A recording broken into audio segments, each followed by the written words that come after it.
What's going on, y'all niggas, man? It's your boy stunna.kam. Today we got this Mr. Ballin video. The mystery behind they laughter was no joke. Hey, I've been meaning to get to this bitch, but hey, we finna get right to this hoe right now. Make sure you like, comment, subscribe, and fuck my shit in the description. We finna get right into this hoe right now. Today's story is a medical mystery that comes from the remote forests of Papua New Guinea. And let's just say the mystery illness is absolutely horrifying. I mean, the symptoms alone are straight nightmare fuel. But perhaps the worst part of this mystery disease is how it was determined that it was being spread, something that took a long time to figure out. But my goodness, the way this thing was being spread is just... you'll see. But before we get into today's story, if you're a fan of the strange, dark, and mysterious delivered in story format, then you've come to the right place because that's all we do, and we upload once a week. So if that's of interest to you, please offer to dry clean the like button's laundry, but instead of using starch, use super glue. Also, please subscribe to our channel and turn on all notifications so you don't miss any of our weekly uploads. Okay, let's get into today's story. Here we go. I gotta go. That bitch go pop. She sucked my cock. All of the heads. On a sunny afternoon in the summer of 1953, a young woman named An stood in the middle of a huge sugarcane grove in an isolated forest in Papua New Guinea. And around her were all her relatives and neighbors, and they were all there to mourn the loss of An's sister, whose name was Tan. She had passed away 3 days earlier from a very mysterious illness that people in An's village called kuru. And in their language, the word kuru meant trembling. Now, keep in mind, this particular mystery illness that was called kuru only affected the people in An and Tan's village. This is like a hyper-specific illness that only happened inside of this little forest to these people. But An and the rest of the people in her village had seen this happen over and over and over again every year, and so they knew what happened when you got kuru because it was always the same. As soon as you began to tremble, that was kind of like the first sign. 1 year or so after that moment, you lose control of all the muscles in your body until you die. And so in Tan's case, so An's sister, she had watched this happen exactly as it did for everybody else that ever got this illness. She started with the tremors, and then before long she couldn't even stand up or walk around, and then finally her sister lost control of the muscles in her throat, and so she couldn't eat despite being hungry, and so ultimately she died of starvation, which is like one of the worst ways to die. It's incredibly slow and very, very painful. And so ever since Tan's death 3 days earlier, the village had been performing all these rituals and prayers in an attempt to assist Tan's spirit on its way into the afterlife. And this type of very involved funeral was absolutely customary in An's culture. An and her family and all of these villagers were members of the Foray people, who were native to Papua New Guinea, which is an island just north of Australia. And in 1953, when this story is taking place, the Foray people numbered about 11,000 people, and remember, they live in a very isolated forest. They are basically cut off from the world for the most part. But they were beginning to fear that they were going to go extinct because of kuru. Every year, the Foray people lost 200 people to kuru. And for the most part, the victims were women, like disproportionately so, which made it even more likely that the Foray people would go extinct. Because if you lose all the women, you can't have any more kids. And in fact, by 1953, so many women had died from kuru that by this point, there were 3 times as many men as there were women. In fact, the leading cause of death for Foray women was kuru. But the Foray people did not view kuru as just an illness. They actually viewed it as a curse. In fact, that was completely accepted that that is exactly what it was. This is not like getting the cold. Somebody did this to you. Like a sorcerer somewhere, some unnamed sorcerer that's like coming into the forest is targeting these women and cursing them with kuru. And so the Foray people put on these really elaborate funerals, mostly to ward off these dark magic sorcerers that were casting kuru spells. And so the Foray people believed that if they just nailed the funeral procedure for somebody who has just died from kuru, the kind of 3-day long, all these rituals and prayers they have to do, if the village is able to nail it perfectly, then the deceased who's passed away from kuru, so in this case An's sister Tan, her spirit, as a result of this perfect funeral, would be able to kind of rise up and actually seek revenge on the sorcerer who killed the person. And so these funerals were basically like kind of taking the dead, rising their spirit, and sending them off to go kill the sorcerer. And so An and the rest of her villagers, they went through this very elaborate process for An's sister, Ton,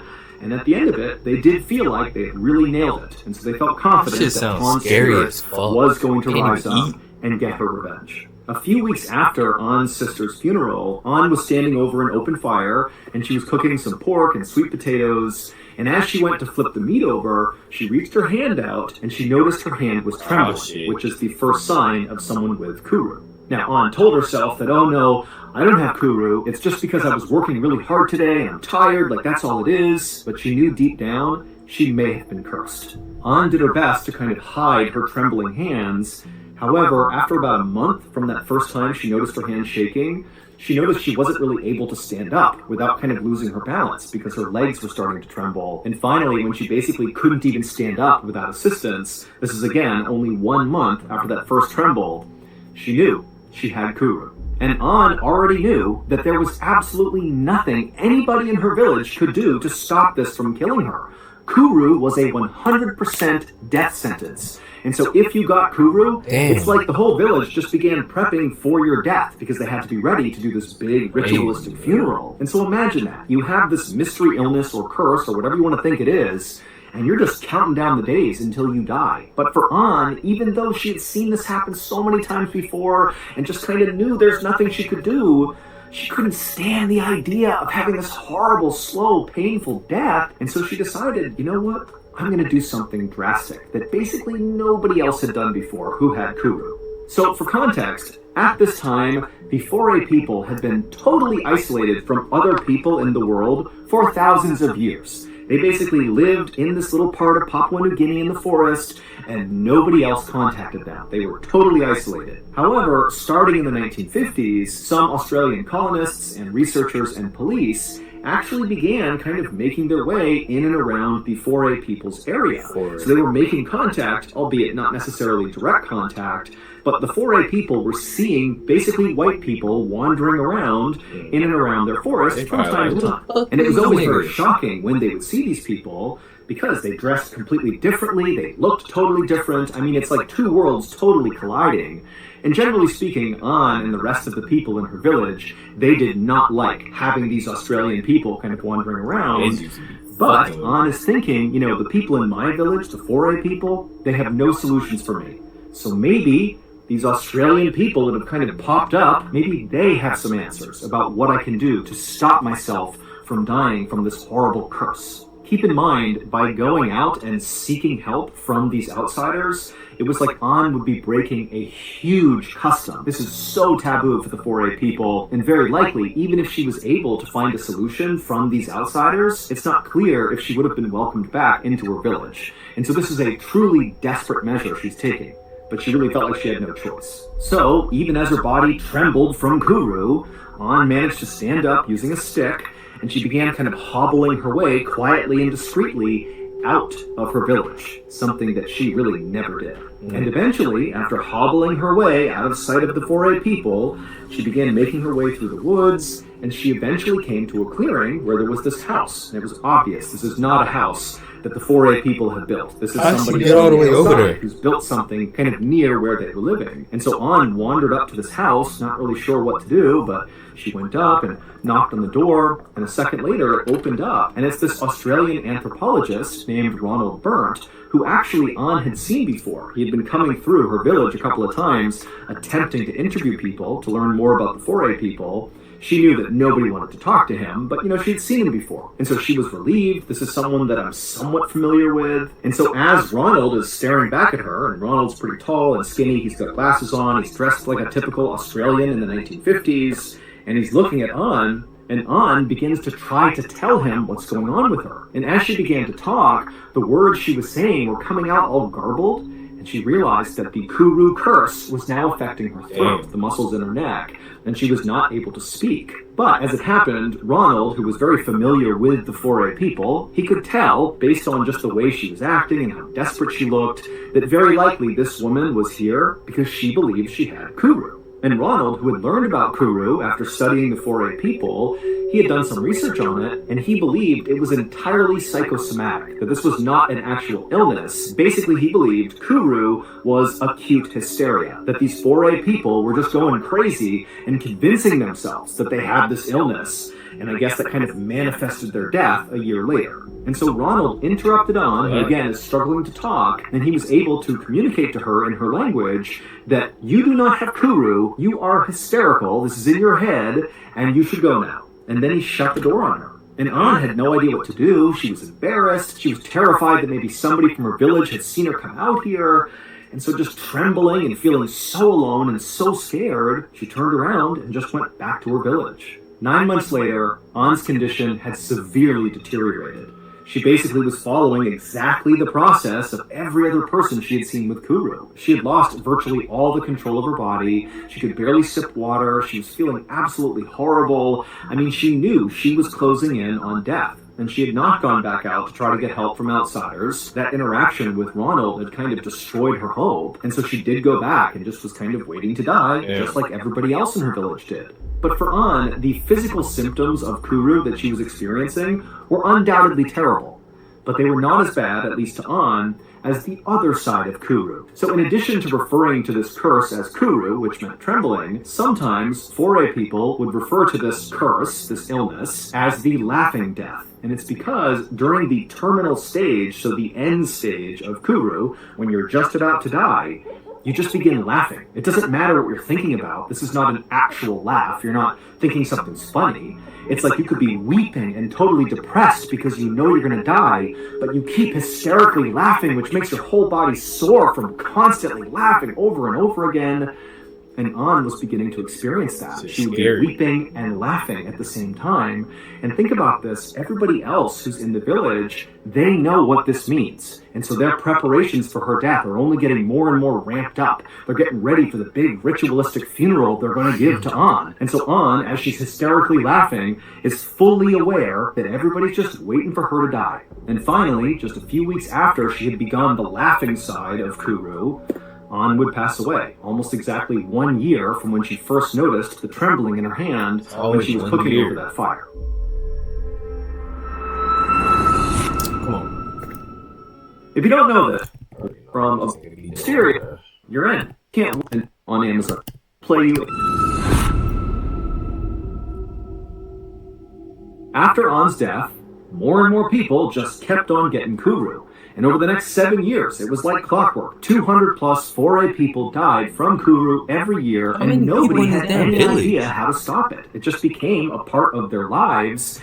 And again, they kept getting closer and closer to being extinct. It was this really terrifying time. 7 years after An's death, so in 1961, a medical anthropologist named Shirley Lindenbaum was sitting in her office at City University in New York reading over old scientific articles. And as she was just kind of flipping through them, she noticed there was an article from an Australian anthropologist named Ronald Burt, the same guy who had turned An away and told her, no, you don't have Kuru, that's not real, it's psychosomatic. And in this article, Ronald outlined these symptoms that the 4A people were exhibiting that obviously were not real. They had tremors, loss of muscle control, and huge mood swings. But Ronald was like, it's all in their head. It's not a real disease. But to Shirley, as she's reading this, she's thinking, why has Ronald decided this has to be psychosomatic? These symptoms seem like a real disease, like a neurological condition. Something must be attacking their brains,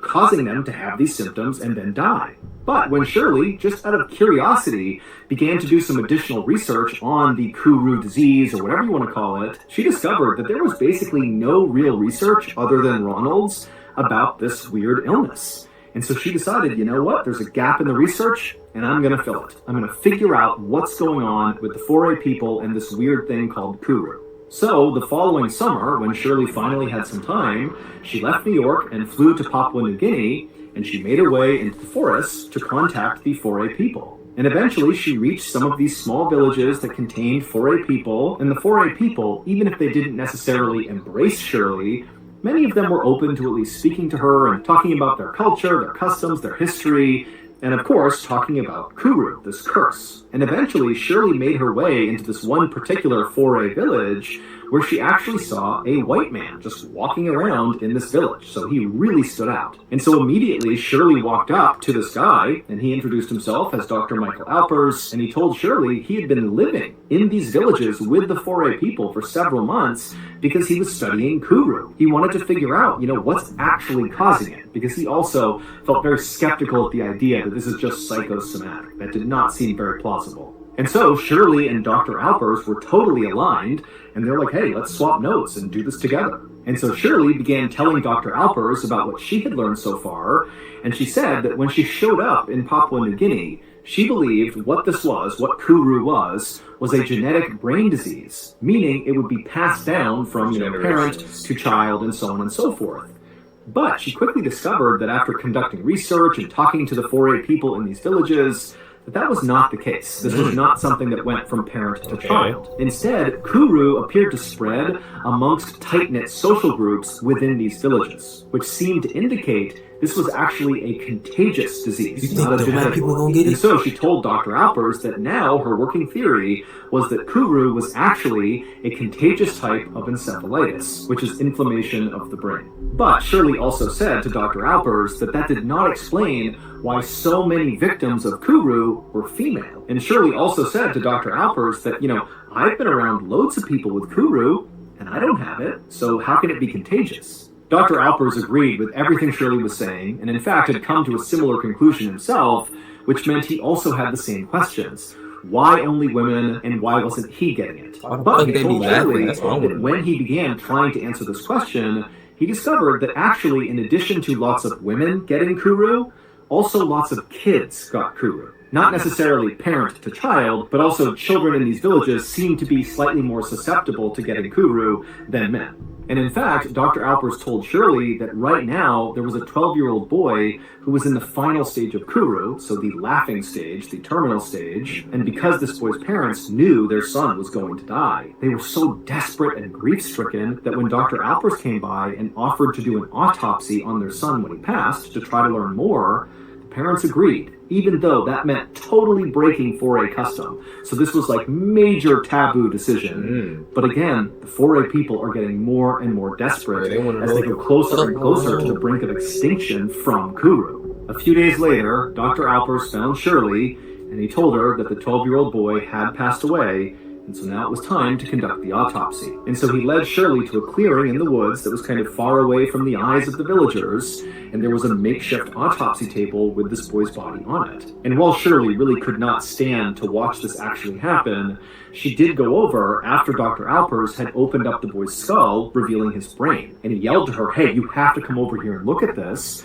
And so Shirley walked over and she looked down, and even though she had not seen a human brain before right in front of her, she knew right away there's something terribly wrong with that brain. His brain was completely shriveled up and covered in holes, as if like a worm had drilled through his brain. And so Shirley and Dr. Alpers immediately knew this brain has to be sent off for further testing because something's happening here that's not psychosomatic. This is a real disease that is killing these people. About a year later, Shirley was back home in New York in her office when she received a letter from a research team at the United States National Institutes of Health, or NIH for short. And the NIH is one of the largest medical research facilities in the world. And it was where Shirley and Dr. Alpers had sent off that boy's brain for further study. And so by getting this letter, Shirley knew she was going to get information about whatever they discovered in this boy's brain. And so she ripped it open and pulled out the report and began reading.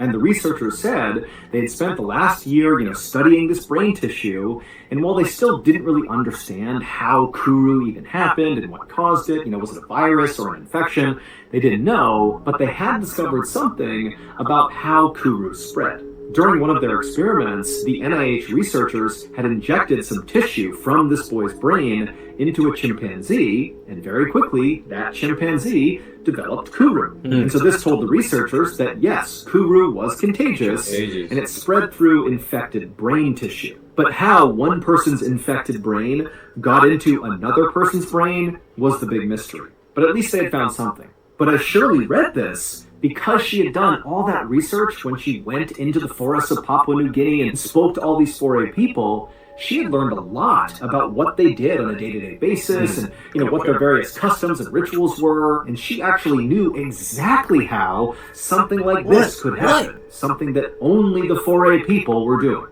During her research in Papua New Guinea, Shirley had learned that 4A people believe all humans have 5 distinct souls. There was that one soul that 4A people believed they could basically summon up out of a deceased person that would then go avenge that person's death. So think about how all those people who died from Kuru, they believed that was a curse from some sorcerer. And so a big part of that funeral process was to call out that soul to go avenge their death, go find the sorcerer and kill them.